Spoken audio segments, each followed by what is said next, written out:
नमस्ते दोस्तों, कहानियां दिल की में स्वागत है।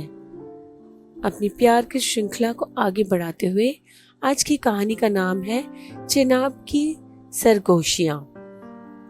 जम्मू शहर ने डॉक्टर नैना कौल को उसी गर्मजोशी से स्वागत किया जैसे उसने हमेशा किया था। रघुनाथ मंदिर से उठती धूप की सुगंध, शाम की आरतियां और चांदनी में चमकती तावी नदी की परिचित झलक। दिल्ली में वर्षों की कठिन मेडिकल पढ़ाई के बाद वह आखिरकार अपने घर लौट आई।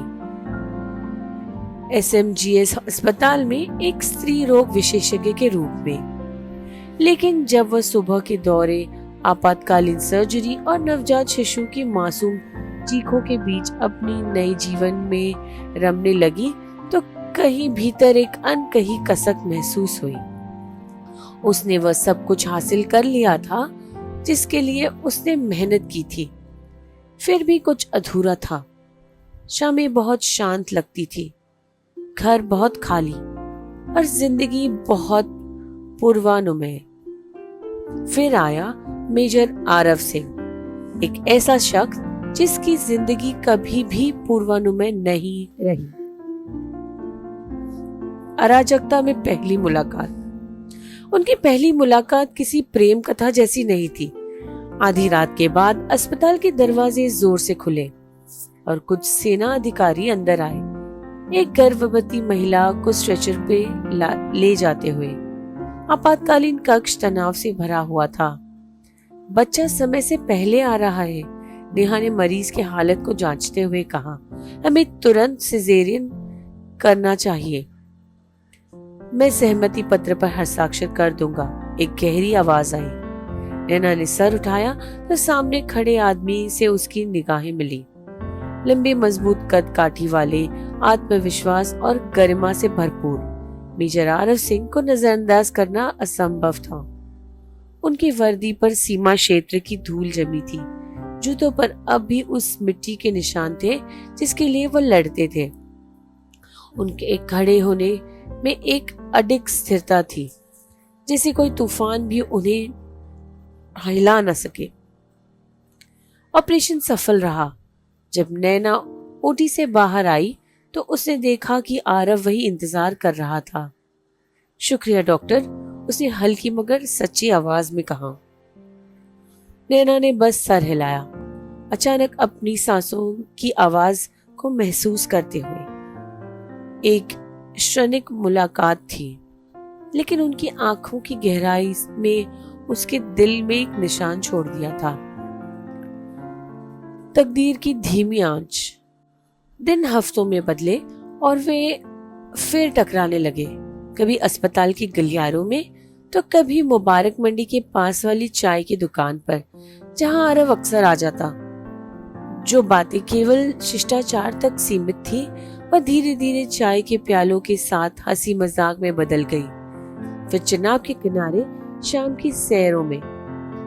मैंने कभी नहीं सोचा था कि एक फौजी को शायरी पसंद होगी, एक शाम नैना ने मुस्कुराते हुए कहा, जब आरव गालिब की कुछ पंक्तियां सुना रहा था। हम सबके अंदर दो चेहरे होते हैं डॉक्टर, उसने हल्की मुस्कान के साथ कहा। उसे पता चला कि आरव का बचपन फौजी छावनियों में बीता, जहां उसने कभी किसी जगह को अपने घर नहीं माना। उसने युद्ध को करीब से देखा था, दोस्तों को गोलियों की भेंट चढ़ते देखा था।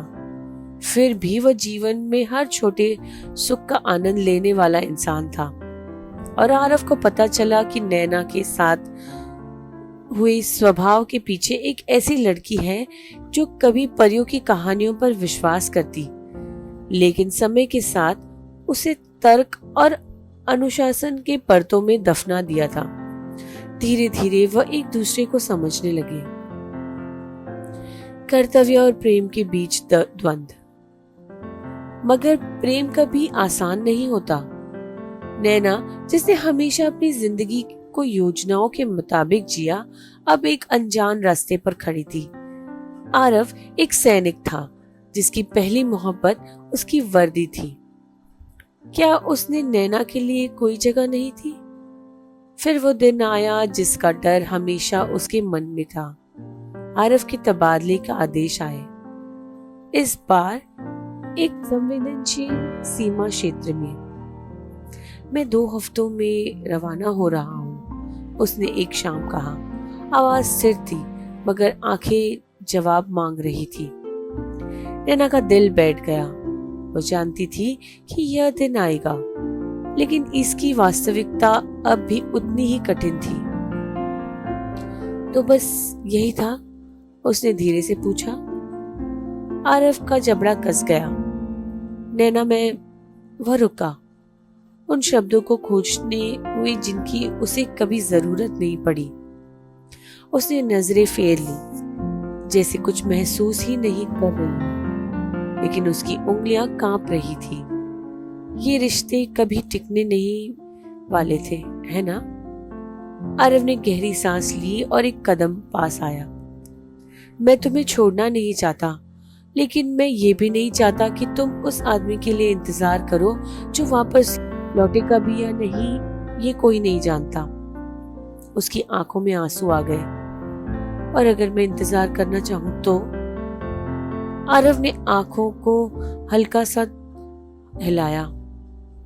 एक ऐसी ईमानदारी जो किसी फौजी की कठोरता में छुपी रहती है।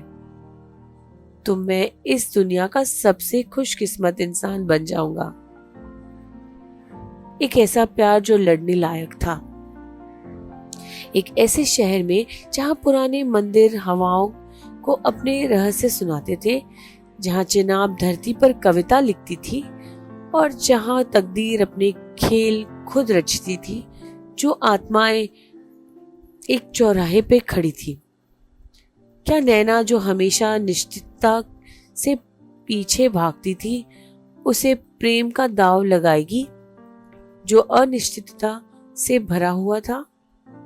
और क्या आरव, जिसने पूरी जिंदगी लड़ाई में गुजारी हो, पहली बार अपने दिल के आगे हथियार डाल देगा? जैसे जैसे सूरज जम्मू के आसमान में ढल रहा था, एक बात स्पष्ट थी।